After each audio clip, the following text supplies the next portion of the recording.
मंडल अध्यक्षांना नमस्कार. मेंबर मनोका मंडल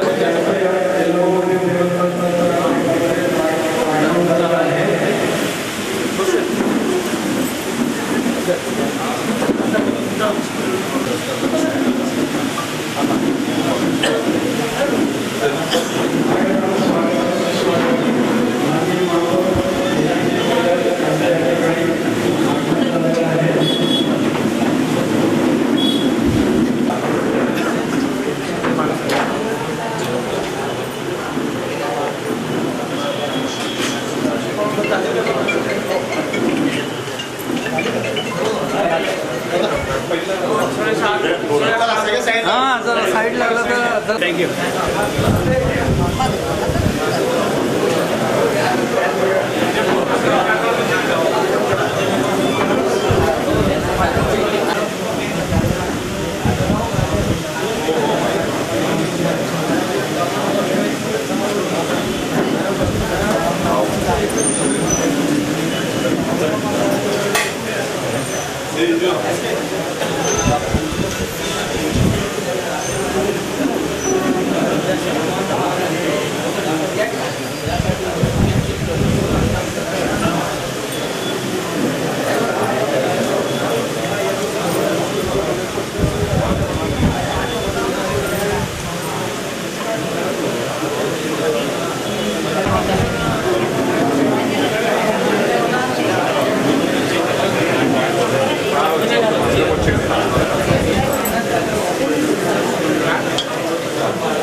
यल्लम्मा माते की जय, यल्लम्मा माते की जय।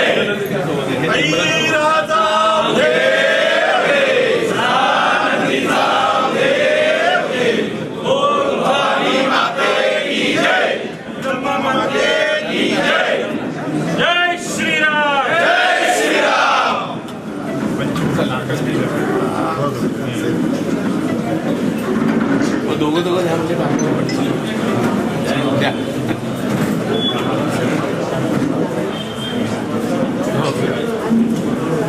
या खरंच तुम्ही फोटो काढा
समोर बघा मॅडम मॅडम इकडा सत्कार करताना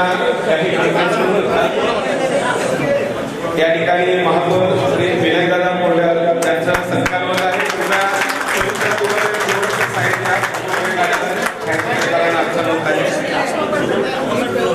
यानंतर सत्कारामध्ये शहराध्यक्ष रोहिणीताई तळवलकर यांच्या या ठिकाणी समोर आणि या ठिकाणी आपल्या दादांचे सोबत नेहमी असणारे धनराज जोडम यांचं आज वाढदिवस आहे. त्या निमित्तानं दादांचे हस्ते त्यांचा सत्कार करावा अशी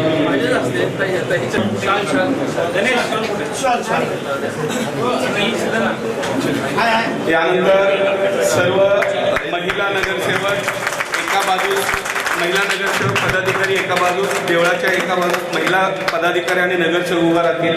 त्यानंतर इकडच्या बाजूस नगरसेवक या मी नमस्कार करते. सगळ्यांना आशीर्वाद करतो. जय शिवराय.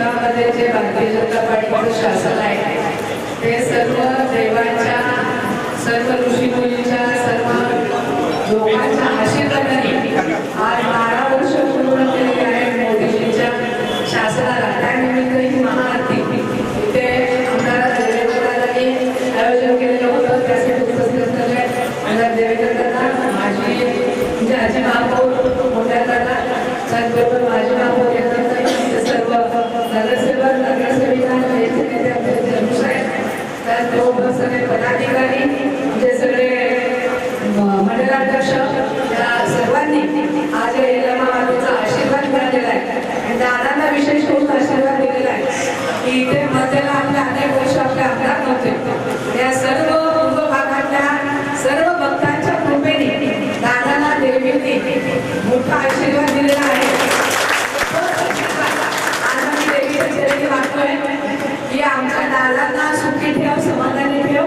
त्याचबरोबर मोदीजींचं जे शासन 12 वर्ष राज्य करते तेच पूर्ण देशभरातल्या सर्व नागरिकांना, सर्वांना सुखी समाधानी ठेव, अशा प्रकारचा आशीर्वाद देवीने मोदीजींना आणि आमच्या सर्व कार्यकर्त्या पदाधिकाऱ्यांना द्यावा, अशा प्रकारची तिच्या शरीर प्रार्थना करते. आणि सर्व आमच्या गुरुजींना आम्हाला आज इथे आरती करण्याचा आपली संधी दिली, आमचा योग आला, त्याबद्दल तुमचे सगळ्यांचे धन्यवाद.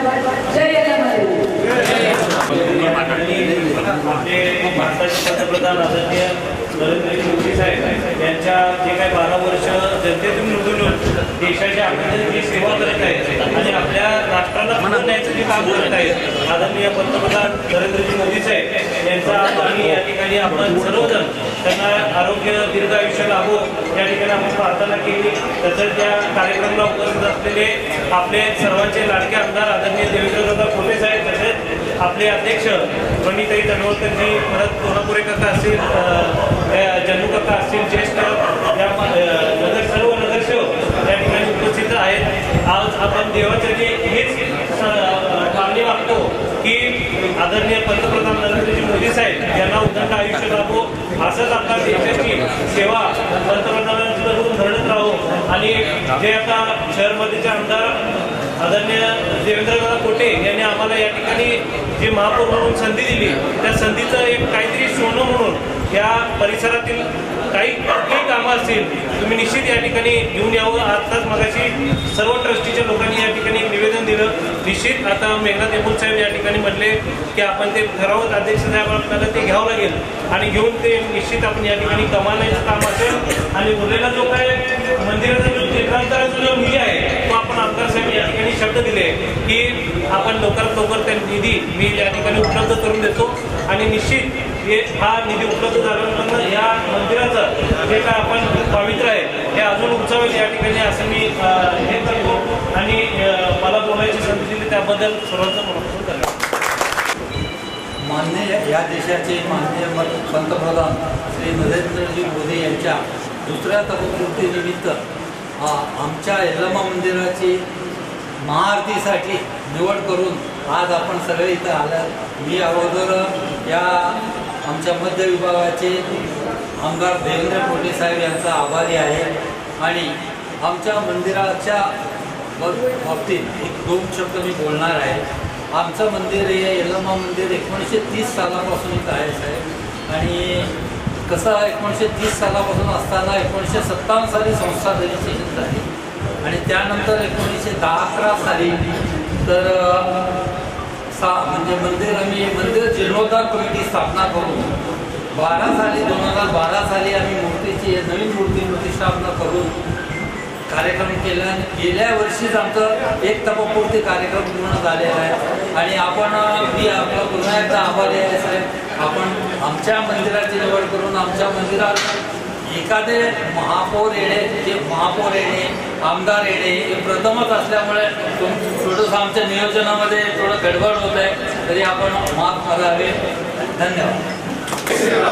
आज आपल्या सोलापूर शहर मध्य विधानसभेच्या वतीने संपूर्ण विश्वातील लोकप्रिय नेतृत्व असलेले भारत राष्ट्राचे पंतप्रधान माननीय नरेंद्रजी मोदी साहेब यांच्या देशाचे पंतप्रधान म्हणून 12 वर्ष म्हणजे तपपूर्ती पूर्ण झाल्याबद्दल भाजप महाराष्ट्राच्या वतीने जो संपूर्ण महाराष्ट्रभर या ठिकाणी महाआरतीचं कार्यक्रम आपल्याला पक्षाने दिलेला आहे, तो कालच्या 10 तारखेला शहराचा कार्यक्रम संपन्न झाला. आता विधानसभेनिहाय सगळे कार्यक्रम संपन्न होत असताना आपल्या या शहरमध्ये विधानसभेमध्ये पूर्व भागातील सगळ्या भक्तांना पावणारी आणि विशेषतः मलाही आशीर्वाद देणारी आपल्या सर्वांची श्रद्धा असणाऱ्या यल्लाम्मा देवीच्या इथे आपण आज सगळेजण देशाचे पंतप्रधान नरेंद्र मोदी साहेब यांना दीर्घायुष्य लाभो यासाठी ही महाआरतीचं आयोजन या ठिकाणी करण्यात आलेलं आहे. या कार्यक्रमासाठी उपस्थित आपल्या मार्गदर्शिका भारतीय जनता पार्टीच्या शहराध्यक्ष रोहिणीताई तळवलकर, सोलापूर शहराचे प्रथम नागरिक महापौर विनायक कोंडेल साहेब, माजी महापौर श्रीकांचना यांना मॅडम, पक्षाच्या सरचिटणीस सुधाताई आळडीमोरे, सर्व भारतीय जनता पार्टीचे पदाधिकारी, ज्येष्ठ नेते जन्मूसाहेब असतील व उपस्थित सगळेच लोकप्रतिनिधी. तरी आपला पक्ष इतका मोठा झाला आहे, आपली संख्या इतकी मोठी झाली आहे की आता एखाद्याचं नाव घेतलं आणि एखाद्याचं चुकून राहिलं तर हा जवळ जातो ना आमचा असं काहीतरी गैरसमज होऊ शकतो. त्यामुळं सगळेच माझे सहकारी नगरसेवक, पक्षातील सर्व विद्यमान पदाधिकारी ज्यांनी अनेक वर्ष पक्षामध्ये काम केले असे उपस्थित सगळे ज्येष्ठ पदाधिकारी, मग यात नागनाथ सोमा साहेब आहेत, गायकवाड साहेब आहेत, विंगी काका आहेत, अनेक जुने पक्षाचे सहकारी या ठिकाणी दिसत आहेत. कळपकर काकांसारखे ज्येष्ठ मान्यवर सुद्धा या ठिकाणी पूजेला उपस्थित आहेत. मी सगळ्यांच्या वतीने आज यल्लाम्मा मातेचरणी प्रार्थना करतो की नरेंद्र मोदी साहेबांना दीर्घायुष्य लाभो, चांगलं स्वास्थ्य लाभो. कारण का त्यांच्या पंतप्रधान पदाच्या कारकिर्दीत फक्त भाजपालाच अभिप्रेत नाही तर संपूर्ण 150 कोटी भारतीय वासियांना जी कामं अनेक पिढ्यानपिढ्या, अनेक दशकं, अनेक वर्ष, अनेक शतकं अपेक्षित होती, ती सगळी कामं मोदीजींच्या नेतृत्वात या ठिकाणी पूर्ण होताना आपण पाहिलेलं आहे. खऱ्या अर्थाने सबका साथ सबका विकास म्हणून गरिबांच्या पाठीशी राहून गल्लीपासून दिल्लीपर्यंत, खेड्यापासून शहरापर्यंत जो मोठा बदल मोदीजींच्या नेतृत्वात झाला आणि विशेषतः देव, देश, धर्म, राष्ट्रहिताचा विचार पुढे घेऊन जाण्याची ताकद मोदीजींनी दाखवून प्रभू श्रीरामचंद्रांचं मंदिराची निर्मिती असेल, काश्मीरचा 370चा विषय असेल, अनेक लोककल्याणकारी निर्णय त्यांनी घेतले. आणि अशा या महान नेतृत्वाची गरज येणाऱ्या अनेक दशकं या भारत देशाला असल्यामुळं त्यांना चांगलं स्वास्थ्य लाभावं यासाठीच आपण भगवंताकडे प्रार्थना करून साकडं घालतोय की मोदीजींना चांगली प्रकृती राहून या देशाचे अनेक वर्ष पंतप्रधान म्हणून काम करण्याची संधी द्यावी. यासाठी आपण सगळेजण या ठिकाणी उपस्थित राहिलात, यासाठी सगळ्यांचा मी आपल्या विधानसभेचा आमदार म्हणून आभार मानतो आणि पुन्हा एकदा आपल्या सगळ्यांना आश्वासित करतो. आता जसं ताईंनी बोललं की शहर मध्य अनेक वर्ष आपल्या विचारांपासून लांब होता, दुर्लक्षित होता, आपल्या देव, देश, धर्महिताच्या लोकांच्या वरती सातत्याने कुठेतरी दुजाभाव करून त्या सगळ्या परिसरांना बाजूला ठेवलं जात होतं. मग सगळे मंदिरं असतील, सगळे धार्मिक स्थळं आपल्या विचारांच्यांना कुठेतरी कमी निधी देणं किंवा तिथे निधी टाळणं अशी प्रकार होत होती. परंतु जनतेने क्रांती आणली, मोदीजींच्या नेतृत्वावरती विश्वास ठेवून, देवेंद्र फडणवीस साहेबांच्या नेतृत्वावरती विश्वास ठेवून, हिंदुत्वाला प्राधान्य देऊन या सगळ्या जनतेने मला आमदार म्हणून काम करण्याची संधी दिली. त्यामुळं माझी सुद्धा तेवढीच जबाबदारी होती ताई की आपण प्रथम प्राधान्य काय द्यायचं की रोड, रस्ते, ड्रेनेज ह्या सगळ्या मूलभूत सुविधा तर होणारच आहेत, परंतु 15 वर्ष या शहर मध्यमधला सगळा हिंदू दुर्लक्षित होता, सगळी देवस्थानं दुर्लक्षित होती. त्या सगळ्या देवस्थानांना आपण पहिल्या टप्प्याने प्राधान्याने दिलेली, ज्या ज्या ठिकाणी सभामंडप लागेल, ज्या ज्या ठिकाणी रस्ते लागतील, ती सगळी कामं आपण प्राधान्याने घेण्याचे प्रयत्न केलेला आहे. येणाऱ्या काळात सुद्धा एकाही देवस्थानला निधी कमी पडणार नाही एवढं आश्वासित शब्द मी या ठिकाणी देतो.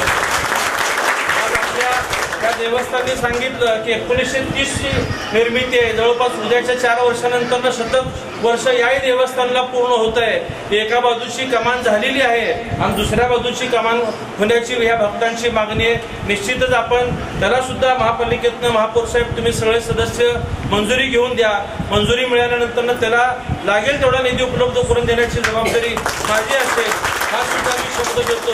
आणि आज शतक महोत्सवाचा उल्लेख झाल्यानंतर रोहिणीताई, एक गोष्ट मला या ठिकाणी अभिमानाने आवर्जून नमूद करावीशी वाटते की आपला विचार जो आपण राष्ट्रीय स्वयंसेवक संघाकडनं घेतलेला आहे, देव, देश, धर्म, राष्ट्र हिताचा, आज त्या संघाला सुद्धा 100 वर्ष पूर्ण होत आहेत आणि हे 100 वर्ष पूर्ण करत असताना परमपूज्य डॉक्टर केशव बळीराम हेडगेवार पटांगण सुद्धा याच शहर मध्य विधानसभेमध्ये याच पटांगणामध्ये आहे. परंतु मला खंत व्यक्त करावीशी वाटते की चुकीच्या विचाराचा आमदार या ठिकाणी 15 वर्ष राहिल्यामुळं कुठेतरी ते पटांगण दुर्लक्षित होतं आणि त्या पटांगणाला सुद्धा सुशोभित करण्याचा आपण सगळ्यांनी मानस या ठिकाणी व्यक्त केला. सगळ्या आपल्या विचारातल्या कार्यकर्त्यांची इच्छा त्या ठिकाणी होती. या प्रभागाचे नगरसेवक येमूल असतील, वाडेकर असतील, इगे असतील, मंजेले असतील, हे सगळेजण काम करत असताना आपल्या संघ विचारातनं पुढे आलेले ज्ञानेश्वर माऊली काकांनी सुद्धा त्या पटांगणाचे एक अतिशय सुंदर नवीन त्या ठिकाणी प्रस्ताव तयार करून घेतलेला आहे आणि त्याला मी आज मोदीजींच्या तपपूर्ती निमित्त आणि शतक महोत्सव वर्ष आपण संघाचा साजरा करत असल्यामुळे शताब्दी वर्षानिमित्त शहर मध्येचा आमदार म्हणून आज यल्लम्मा मातेच्या साक्षीने 1 कोटी रुपयाचा निधी त्या ठिकाणी याच वर्षी देण्याची जाहीर करतोय. निश्चितच ज्या ज्या ठिकाणी आपल्या विचाराला पुढे घेऊन जाण्याचा निधी लागण्याची जबाबदारी आहे ती मी पूर्ण करेन. आपल्या पाठीशी पालकमंत्री जयकुमार गोरे साहेब व मुख्यमंत्री देवेंद्र फडणवीस साहेब आहेत. कुठेही निधी आपल्याला कमी पडणार नाही. आपल्या सगळ्या नगरसेवकांनी 24-25 वर्ष असेल, 25-26 वर्ष असेल, या दोन्ही वर्षात कोट्यावधी रुपयाची कामं मला सुचवलेली आहेत. त्यातली जवळपास आता 25 ते 30 कोटी रुपयाची कामांची टेंडर प्रक्रिया सुद्धा झालेली आहे. फक्त आता ही विधान परिषदेची आचारसंहिता लागलेली असल्यामुळं उद्या 22 तारखेला आचारसंहिता संपेल. त्यानंतर स्टँडिंगची बैठक झाल्यावर त्याला वर्क ऑर्डर मिळेल आणि सगळी कामं साधारणतः पुढच्या महिन्यात 1.5 महिन्यात सुरू होतील. आणि त्याच्याही पलीकड अजून काही कामं राहिली असतील तर तुम्ही सगळे सांगा. तुमच्या विचाराचा आमदार, तुमच्या विचाराचं पक्षाचं सरकार या ठिकाणी असल्यामुळं सगळी कामं आपण या ठिकाणी प्राधान्याने घेऊयात. देवी मंदिरचं कामान तर करूयाच, परंतु हा पूर्व भागातला हा सगळा प्रभाग मिरवणूक मार्ग आहे. या ठिकाणी सगळ्या जाती धर्माच्या ज्ञाती संस्थांच्या मिरवणुका होतात. गणेशोत्सवाची मध्यवर्तीची मिरवणूक होती. आता या प्रभाग क्रमांक 9च्या नगरसेवकांनी सांगितलं की हे सगळे मिरवणूक मार्ग अंडरग्राऊंड झाले पाहिजे. त्याही बाबतच्या सूचना मी MSCBला दिलेल्या आहे. त्याचा एस्टिमेट करून घेऊ आणि त्यालाही लागणारा निधी आपण त्या ठिकाणी उपलब्ध करून आपली सगळी मिरवणूक मार्ग ही अंडरग्राऊंड करून आपल्या विचाराची, आपल्या धर्माची सण अधिक उत्साहाने साजरा करण्यासाठी आपण पाठीशी राहू. आपण सगळेजण मोदीजींचे विचार पुढे घेऊन जात असताना मी सगळ्या नगरसेवक आणि पक्षाच्या पदाधिकाऱ्यांना विनंती करतो की आपल्याला 5 जूनपासून 30 जूनपर्यंत प्रदेशाने जे काही कार्यक्रम सांगितलेले आहेत, मग ते वृक्षारोपणाचा कार्यक्रम आहे, महाआरती आहे, लोककल्याणकारी शिबिर घेणे, हे सगळे कार्यक्रम आपण आपल्या प्रभागात, आपल्या बूथ स्तरावरती आयोजन करावं. जरुरी नाही की सगळ्या कार्यक्रमाला आमदार म्हणून आम्ही पोचलंच पाहिजे, शहर अध्यक्ष म्हणून तेही पोचलेच पाहिजेत. आज आपण विधानसभेची सुरुवात केलेली आहे. आपण आपल्या आपल्या प्रभागात या ठिकाणी आयोजन करून शहर कार्यकारिणीवरती काम करणाऱ्या प्रमुख पदाधिकाऱ्यांना विश्वासात घेऊन त्यांना आमंत्रित करून अध्यक्षांना आणि आमदारांना कल्पना देऊन आपण आपल्या आपल्या प्रभागात कार्यक्रम आयोजन करावं आणि त्यासाठी जी काही मदत लागेल ती उपलब्ध करून देण्याची निश्चितच माझी जबाबदारी असेल. आणि पुनश्च एकदा उपस्थित सगळ्या पदाधिकाऱ्यांचा मी मनापासून आभार मानतो. आपली जी काही कामं असतील ती आपण आमच्यापर्यंत पोचवा. रोहिणीताई शहर अध्यक्ष म्हणून असतील, मी आमदार म्हणून असेल, आम्ही निश्चित आपण पूर्ण करू. ताई आपण 2दा या पदाधिकाऱ्यांना शब्द दिलाय, पण काही ना काही अडचणीमुळे राहिलाय. मी देवेंद्र माझ्या कार्यालयात घेतो, मी नगरसेवकांना भेटीचा वेळ स्वतंत्र राखीव ठेवतो, पदाधिकाऱ्यांना ठेवतो. पण माझी एक इच्छा आहे की आपल्या पक्षाच्या कार्यालयात तुम्ही, मी आणि महापौर आपण त्या ठिकाणी एक दिवस ठरवून बसूयात आणि फक्त ती वेळ पक्षाच्या पदाधिकाऱ्यांसाठी राखीव ठेवूयात. आणि त्यासाठी कुठल्याही सामान्य नागरिकांनी काम सांगू नये. फक्त जो भारतीय जनता पार्टीचा कार्यकर्ता जो पक्षाचा विचार घेऊन अनेक वर्ष काम करतो त्याची व्यथा आपण समजून घेऊन त्या सोडवण्यासाठीचा आपण एक दिवस त्या ठिकाणी तुमच्या परवानगीने ठेवूयात आणि आपण हे सगळ्यांची कामं मार्गी लावू. हा शब्द पुनश्च एकदा देऊन देवस्थानच्या पाठीशी तुम्ही काही काळजी करू नका. मी फक्त कमानीवरती थांबणारा नाही आहे. तुम्ही कमानीच्या पलीकडे यापुढे काही मागत राहिलात तर ती उपलब्ध करून देण्याची जबाबदारी आहे. त्या आईसाहेबांची इच्छा होती, म्हणून माझ्यासारख्या तरुणांनी या ठिकाणी एक चमत्कार तुमच्या सगळ्या कार्यकर्त्यांच्या जनतेच्या आशीर्वादाने घडवलं. मी भाग्यवान समजतो की त्याचा मानकरी या परमेश्वराने मला मान दिला आणि त्या विचाराशी प्रामाणिक राहून मी काम करेन. एवढं बोलून पुनश्च एकदा आपले लाडके लोकप्रिय पंतप्रधान नरेंद्र मोदी साहेबांना दीर्घायुष्य लाभो एवढी प्रार्थना भगवंताच्या मी करतो आणि या ठिकाणी माझ्या वाणीला विराम देतो. धन्यवाद. जय हिंद, जय महाराष्ट्र.